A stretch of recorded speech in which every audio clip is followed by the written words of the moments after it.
He lived there openly. Have you seen the credible documentaries that are coming out now from, I think, Argentina, where they're saying that Hitler may have actually escaped there? You don't find that? No. Really? Because the Russians are saying that they lied to us about his bones, that they never had that. No. On the basis of a whole series of things that are documented around Hitler by his own staff at the time, who died around that time, I think that most historians are comfortable with the fact that I've had a couple people come up to me and say, I've watched this, I haven't watched it, but I've had a couple of friends who are not dummies. And I thought, I can't, it would be horrible if that happened. No, I think it's counterfactual history, which is always fascinating. Yes. You know, it reminds me of the people who write about. Why would we do that? Well, people like to ask the question, "What if?"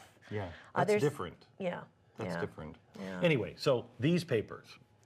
So in 1961, he's brought to trial. It's a lengthy and well-publicized trial. It's one of the most, huge deals from the legal history, and these are notes written by Eichmann to his counsel, Servatius. And so this one in particular is interesting because he's talking about the hierarchy and how he wasn't to blame. He's talking about 4B4, which was the department under the Reichsmain Security Office that was responsible for the deportation of the Jews. That was their specific activity, and he's the head of 4B4. But what he's doing is he's detailing all of these different individuals who were part of this operation. His response was always, "I was following orders. I was a cog in a big machine." In other words, he has no personal responsibility for any of this. And while he was in the courtroom with his own hand, he sketched out this administrative structure for his attorney. And then here are additional notes. So here he's writing to his attorney saying, "I can't believe they're claiming all these things that I did. They're totally off base. You know, it's a gross miscarriage of justice."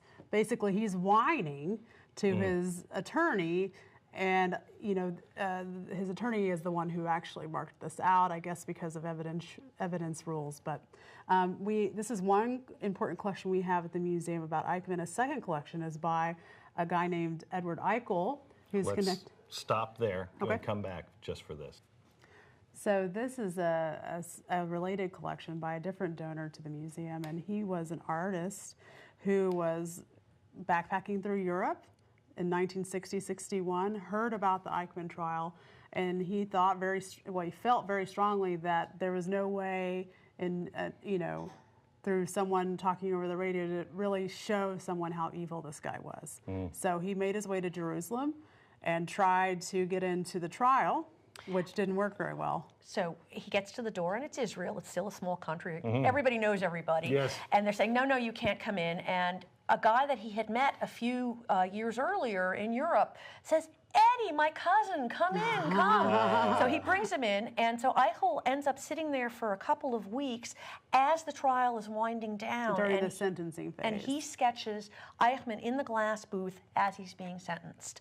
And this is the only color painting that came out of that. Strangely powerful. Yeah. And we have some of his sketches, too, where he's just trying to capture how he said he looked evil. You know, there's lots of people in history that maybe did evil deeds, but how can we claim they were good or evil? This guy, he said, you're in the room with him, and he said, this guy's evil.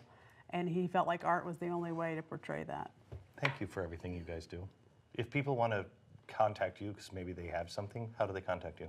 Well, it'd be great to write to the Dallas Holocaust Museum. You can write to archives@dallasholocaustmuseum.org.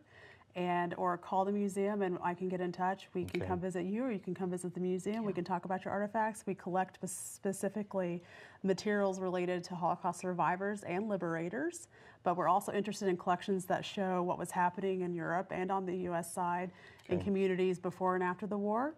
And we're also expanding our focus to include human rights. Great. In an American context. Yes. Thank you.